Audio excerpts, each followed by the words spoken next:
This video is brought to you by Policy Genius, and I'll share with you more about them in just a minute. Now you are helping people essentially reverse autoimmune disease and become healthier, happier, whole human beings through nutrition. And you realized a long time ago that fixing the heart medically can only take you so far. Yeah, that's right. We have to fix something else. And what is that? Well, you got to fix, why, for instance, you got heart disease in the first place. And I was taught, as all my colleagues were taught, that heart disease is kind of inevitable, that, that's the leading cause of death for both men and women. It's inevitable for all of us?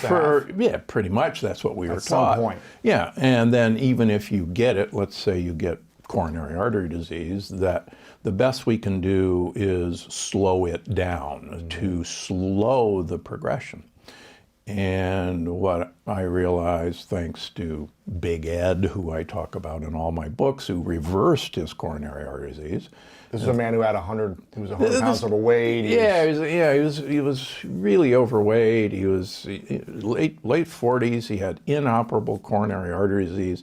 Everything was clogged up. Wow. And this guy went. And so you opened him up? He had gone to 6 different centers in the United States saying, do something. And everybody who saw him said, well, no, there's no place to do bypasses. There's no place to do stents because everything's clogged up. Have a nice day. And so this guy spent about 6 months doing this. And he went on a diet during this time, and he went to a health food store, and he bought a bunch of supplements, kind of willy-nilly, quite frankly. And so when I met him, he was still a huge guy. He weighed 265 pounds, and he brings me his angiogram, the movie of his heart, from Miami, Florida. And I look at it, and I go, I agree with everybody else. There's nothing I'm going to do for you. And he says, well, yeah, that's what everybody says, but here's the deal. I've gone on this diet. I've lost 45 pounds in the last 6 months, and I've taken all these supplements, and maybe I did something in here, and I'm scratching my professor. So the video was from 6 months prior? Prior. Wow, okay. And I said, well, good for you for losing weight, and I know what you did with those supplements. You made expensive urine, which I fully believed. And he said, well, why don't we do another angiogram? What would it hurt? So I go, don't get your hopes up. But okay, so this guy has cleaned out in 6 months' time half the blockages in his coronary arteries. Gone, shrunk. And you go, I've never seen this before. That that doesn't happen. And so this was what, after 30 years of doing this? After 35 years? Yeah. And that doesn't happen. Come on, that's impossible. You don't clean things out. The only way to clean it out is through surgery. Right. Yeah, or put a stent in. Wow. So let me give you an example, and this is kind of off the subject. So if you work out with weights and you happen to wear a wedding ring or an Oura ring, you get calluses, right? Yes. So calluses are your body's response to protecting itself against an irritation. And you build up layers and layers, and right? So it turns out that these plaques inside arteries is a response to an irritation. And you build up calluses. Yeah. And think about it. If I took off this ring and started working out with weights, this callus would go away because there's no longer any irritation. And what Big Ed showed me was he had removed the irritation, so he no longer needed calluses, and his heart started to heal. And it literally goes away. And so that's what I've been doing for the last 20 years, is teaching people how to remove the irritation to the inside of their blood vessels, and the calluses miraculously go away. They don't miraculously go away. You don't need them anymore. Right. Jack LaLanne used to have this expression, is that if it tastes good, spit it out. He actually meant that you should not be eating for this 2-inch by 3-inch piece of muscle, your tongue, but you should be eating for the microbiome, for the bacteria, and all the other cute little viruses that actually live in your gut, live in your mouth, live on your skin. And if you eat for them, they will take care of you because you are actually their home. This is a quick reminder that life can change at any second. And I've seen this happen so many times in my life, whether it's been a happy and exciting change or a change that tested my strength and perseverance. Now, either way, these changes have shown me that sometimes things happen that we just can't control. But what we can control is how we prepare and how we react to situations. And I'm well aware that something could happen to me at any moment, which is why it's so important for me to know that if some unfortunate event did occur right now, my loved ones would be covered. If there's someone who relies on you for financial support, whether it's a child, an aging parent, or even a business partner, you need life insurance. And luckily, Policy Genius, the sponsor of this video, makes it easy to compare quotes from over a dozen top insurers all in one place. And you could save $1,300 or more per year on life insurance by using Policy Genius to compare policies. And getting started is super easy. First, head right over to policygenius.com/Lewis Howes. In minutes, you can work out how much life insurance coverage you need and compare personalized quotes to find your best price. And once you're ready to apply, the Policy Genius team will handle the paperwork and scheduling all for free. The licensed experts at Policy Genius work for you, not the insurance companies, so you can trust them to help you navigate every step of the shopping and buying process. Head to policygenius.com/Lewis Howes to get started right now. Policy Genius. When it comes to insurance, it's nice to get it right. We're merely a condominium for bugs. And how many bugs do we have on our body or in us? So, yeah, we have well over 100 trillion bacteria. And since the Human Microbiome Project was, finished about 5 years ago now, I mean, we didn't know that these guys really existed. In fact, Dr. David Kessler, who was head of the FDA in the Reagan years, who made the guidelines for the labels, the labeling laws on the back of packages that, show saturated fats and carbohydrates. And the labels, by the way, if we get into this, are completely wrong.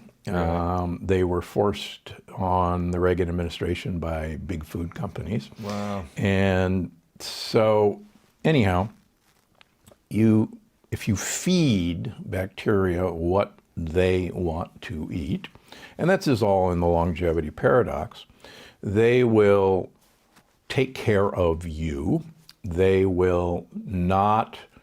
They'll take care of the wall, the lining of your gut, and you will not actually age, which is kind of cool. So if you take care of them, of the bugs in your body, you will not age. Right. So you got 100 trillion bacteria. You have over 10,000 different species of bacteria. And just last year, they discovered another 1,000, so who knows? Right. So 99% of the genetic material that exists in you and me is non-human genetic material. Wow. Our genes are actually so unimportant, it's kind of humorous. And when people take a family history, what they're actually finding out is if your parents taught you how to eat, and most people's parents teach the kids how to eat, and your parents had diabetes, or your parents had high blood pressure, or your parents had coronary artery disease, and you eat like your parents did, the odds are that you will do that. Right. For two reasons: the food choices that you made, but more importantly, you inherited your bacteria from your parents and actually your siblings. And so it's not the genes of your parents that mean you are susceptible to heart disease or Alzheimer's or whatever, right? It's not the genes of your parents. It's typically the foods they ate that you're probably eating the exact same foods that cause the same type of problems. Correct. Yeah. Right. I mean, there is an Alzheimer's gene in my program, according to Dale Bredesen, is the best way not to activate that gene. And there are certain genes that people inherit that make the world's meanest, nastiest, stickiest cholesterol that most doctors don't even measure. And oh, by the way, if you're prescribed a statin drug, a lipid-lowering drug, it actually worsens this other particle. Wow. Yeah. So yeah, there are genes, but they're such a small part.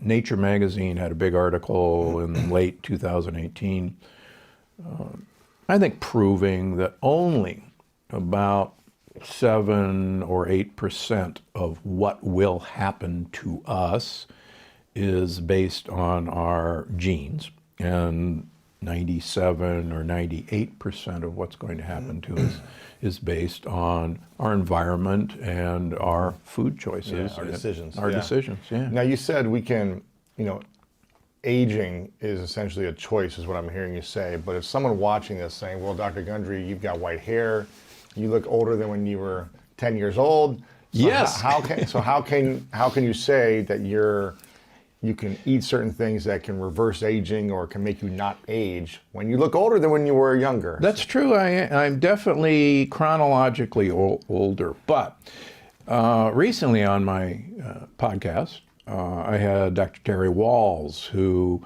I think is very famous, rightfully so, for reversing her MS, her multiple sclerosis.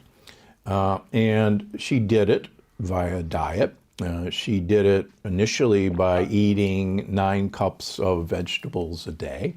And I dare people to try to eat 9 cups of vegetables. A lot of fiber, right? It's a lot of fiber. And we'll get back to fiber, because I think that's probably the key. And this is actually what Jack LaLanne was trying to say. If it tastes good, spit it out. And Terry became famous for telling people that when you look in the toilet every morning, you should see a very large coiled snake looking back up at you. And in fact, in the plant paradox, in the original manuscript, I had said, when you look in the toilet, you should see a giant anaconda looking back up at you. And my editor, Julie Wills, called me up. She said, do you know there's a movie where an anaconda is coming out of the toilet? And I said, oh yeah. She said, I don't think we want that visual in your book. And she said, well, let's take that out. So, but what we didn't know, what you didn't know, I didn't know, is that giant coiled snake is not the fiber and the roughage that we ate. It's actually bacteria that have eaten the fiber. No way. And bacteria inside of us? Oh, yeah. That's coming out. That's coming out. So most of your poop is, if you will, baby bacteria. No way. And so the more... So we want to get the bacteria out of us? Well, no, you want them to grow and prosper. And the more they grow and prosper... Sounds like aliens in our body. It's like feeding us. You're absolutely right. And one of the things that is kind of hard to embrace is we probably only exist as a place for bacteria to live on Earth. Wow. And intelligence... If there was no bacteria inside of us, we're done. We would die.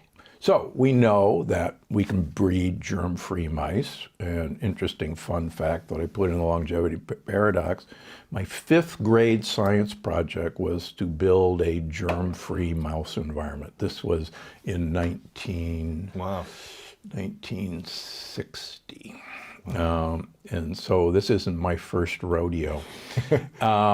So we can raise germ-free mice that have no bacteria in them, have no bugs in them. And they live short lives. Really? They have horrible immune systems.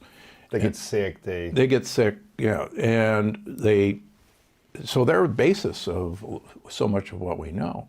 And so so bacteria are incredibly important. And we know now that these bacteria actually teach our immune system from day one. In fact, scary, we used to think that the placenta, where the baby, the womb, the uterus that feeds the baby is sterile. Of course it has to be, because the baby has to be sterile. The placenta is full of bacteria. Feeding the baby. And it turns out that the bacteria in the placenta actually give information to the baby's immune system before the baby even pops out of the womb. And so we need these viruses, these good viruses. We need these viruses and bacteria. We need them. And in fact, fun fact, long ago, the only way to treat bacterial infections were viruses that could actually infect bacteria and kill viruses. And Eli Lilly Company from Indianapolis got its start, this giant pharmaceutical company, as what's called a bacteriophage company. Bacteriophages are viruses that infect bacteria. And it turns out that viruses actually are really useful in us as well. We have trillions and trillions and trillions of viruses in us right now. What's the difference between a good virus and a bad virus? If the good virus is doing what it's supposed to do. Okay, let's do a deep dive into microbiology. Okay. And what is the definition of virus? Okay, so a virus is probably the smallest reproducible form of life, however we want to define life. So most living things are capable of reproducing themselves one way or another, dividing or multiplying one way or another. Just like humans. Exactly. So a virus, unfortunately, cannot replicate itself. It has to borrow another cell and take over the cell's machinery to manufacture more copies of viruses. And that's how they get reproduced. But in the end, every living creature is here just to make a new copy. And you and I only exist was to make a new copy. Wow. And I hopefully actually only exist so my bacteria can make new copies of themselves. I'm a condominium for my inhabitants. Duplication, yeah. And if they're happy and I'm a good landlord to them, they will keep the place nice, and they actually would like me to stick around a very long time because I'm their home. It's like a quadruple threat for your body to gain weight. It goes back to what we're growing, right? So why are we eating all this food? It's because that's the food we produce, right? And so that's the other part of the problem. So we have the chronic disease, we have the economic impact, and then we're like, well,